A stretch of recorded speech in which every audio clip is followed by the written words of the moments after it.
नमस्कार प्रणाम, मैं हूं अंशु त्रिपाठी और आप देख रहे हैं म्यूजिक जीएम का विजय स्टूडियो। अगर आप इस चैनल पे नए हैं तो इस चैनल को सब्सक्राइब कर लीजिएगा, बेल आइकन को प्रेस कर लीजिएगा।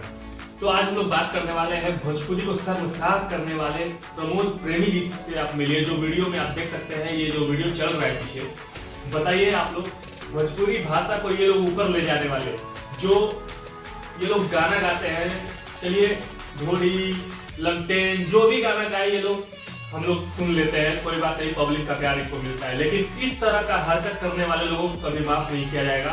और भोजपुरी में कभी ये नहीं, ये लोग इतना गंदा कर दिया है भोजपुरी को कि भोजपुरी को कोई सुनना कोई पसंद नहीं करता है। बाहर के देश में लोग भोजपुरी को इतना ज्यादा प्यार दे रहे हैं, इतना ज्यादा मान रहे हैं, इतना ज्यादा सम्मान मिल रहा है। लेकिन आप ही सोचिए, आप अगर ये जो स्टेज पर जो चल रहा है, ये कितने लोग बैठ के देख रहे होंगे, कितनी माँ बहन स्टेज के पास बैठ के देख रहे होंगे लोग। और स्टेज पे एक बड़े कलाकार होने के नाते ऐसी हरकत देना, क्या करना अच्छी बात है? आप लोग खुद सोचिए।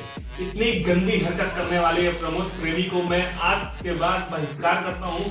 आज के बाद इसका एक गाना क्या, पहले तो बात मैं इन जितने भी चटुकार हैं, मैं इन लोग का गाना सुनता नहीं हूँ, खेसारी का फैन हूँ और ये गर्व से कहता हूँ कि मैं खेसारी लाल यादव का फैन हूँ और सिंगर पवन सिंह का मैं बहुत बढ़िया फैन हूँ। गाना उनसे अच्छा कोई नहीं गा सकता है और खेसारी से बढ़िया कोई एक्टिंग नहीं कर सकता है। और ये जो नॉर्मल जो ये सिंगर है, ये लोग बस विवाद के लिए इधर से उधर कुछ ना कुछ करते रहते हैं, हाईलाइट होने के लिए। सोचिए इतना गंदा हरकत करने की हिम्मत कैसे हुई और भोजपुरी को एकदम नीचे गिरा के, भोजपुरी का जो स्तर एकदम नीचे कर दिए हैं लोग। और ऐसे ही बने रहिए हमारे वीडियो पे।